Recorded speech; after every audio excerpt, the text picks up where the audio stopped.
Hello. Now we will see some stuff related to socket programming, and actually it's associated with the third and fourth layers in the ISO OSI model, the network layer and the transport layer. So here we have TCP, UDP and other protocols that are discussing in transport layer, and we have to see the ports associated in the network layer to communicate with the different destinations in a network. So what do you mean by a socket? A socket is one endpoint of two-way communication link between two programs running on the network. So we have different apps running in our network. So this will have two endpoints, and where at each endpoint you will see a socket, so which is actually making it capable of connecting to the resources of that particular host. A socket is bound to a port number so that the TCP layer can identify the application that data is destined to be sent to. An endpoint is a combination of an IP address and a port number. So actually we can see a picture where there are different destinations. So at each destination we have different sockets. So there can be a client and there can be a server. So with the server, it's ready to listen to the client through a port which is bound to server, and actually the client is also trying to connect to the server which is ready to listen. So once the connection is established between the client and server, the server is actually accepting the connection. So that once the connection is established and is accepted by the server, so there will be the IO communication which can take place, input output operations like sending the data as well as receiving the data among client as well as server can take place. A server runs on a specific computer and has a socket that is bound to a specific port number. The server just waits, listening to the socket, for a client to make a connection request. On the client side, the client knows the host name of the machine on which the server is running and the port number on which the server is listening. To make a connection request, the client tries to rendezvous with the servers on the server's machine and port. The client also needs to identify itself to the server, so it binds to a local port number that it will use during the connection. This is usually assigned by the system. If everything goes well, the server accepts the connection. Upon acceptance, the server gets a new socket bound to the same local port and also has its remote endpoint set to the address and port of the client. It needs a new socket so that it can continue to listen to the original socket for the connection request while tending to the needs of the connected client.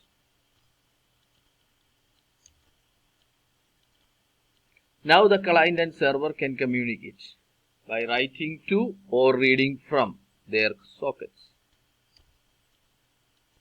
An endpoint is a combination of IP address and a port number. Every TCP connection can be uniquely identified by its two endpoints.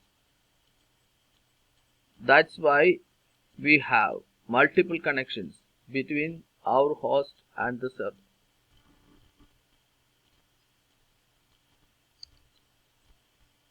So this will be facilitated in Java by java.net package. So the java.net package has got java.net.socket class. Instead of relying on a native code, your Java programs can communicate over the network in a platform independent fashion.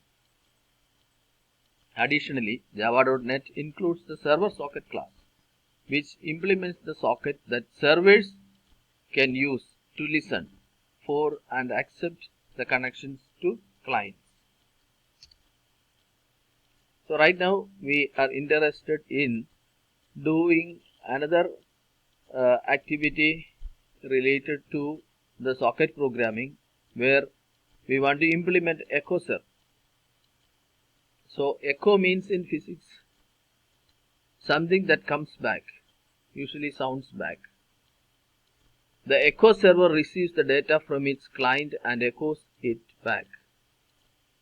So how does echo server works? So we will see the implementation using TCP.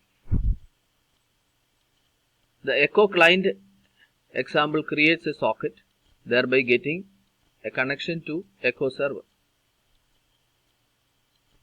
So here we use the class socket. So the socket is derived from java.net. Net is actually the package in Java, so which we use.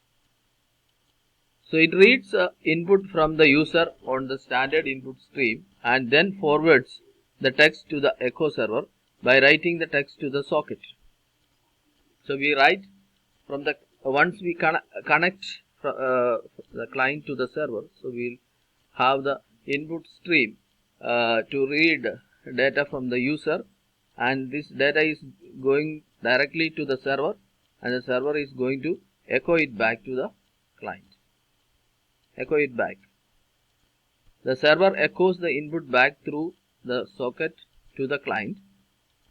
The client program reads and displays the data passed back to it from the server.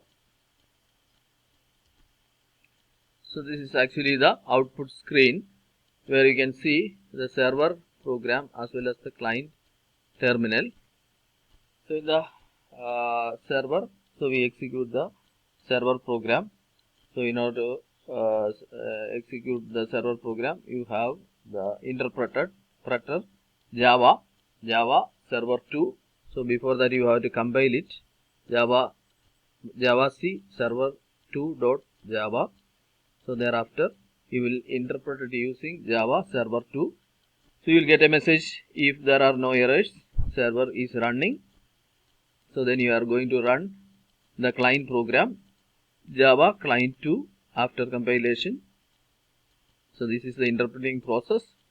So you will get a message, enter text, and if client want to quit, type exit, otherwise you have to enter some text. So in the second stage, your connection is established. So after your you have the server is running, and then you have got the message connection established once you are connecting the client program, and then you are entering some text from the client side, hello, and you are getting that message as echoed in the server side. That server is sending a message like server send echo to client. Okay, so you can see the message echoed there also. Server said hello. Okay, so the entire text, again you are getting the next message, you are sending another message, hope you are well. So the server says server send echo to client, and the client said, you can see server said hope you are well. So it's repeating the steps and until you are entering the quit, so that it will terminate finally. Otherwise it's going on doing the same procedure of echoing the messages what you are giving from the client side. The program is described over here. So as we have mentioned, we have a API net java.net.star. So from that we are going to derive the classes, as well as we have to use IO, input output streams. So io.star. So we have all the classes there. So we have our server program is having a name server2. So our main goes like public static void main throws exception, string args throws exception. Then we have object creation of the server socket is server socket, object is SRS. New server socket, we are passing the port number there in order to create the socket.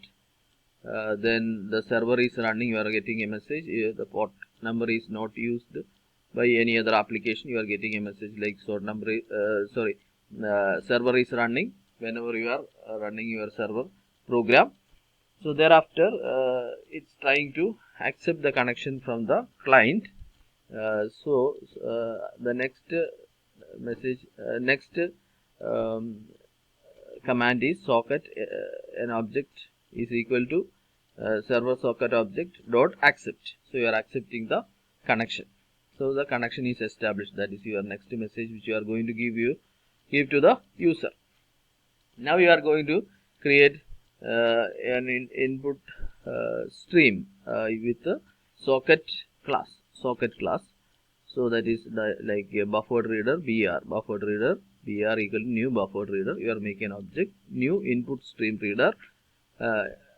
Then ss dot get input stream. So now you are incorporating that socket there in the get input stream. That means you are going to draw some data through that particular socket ss.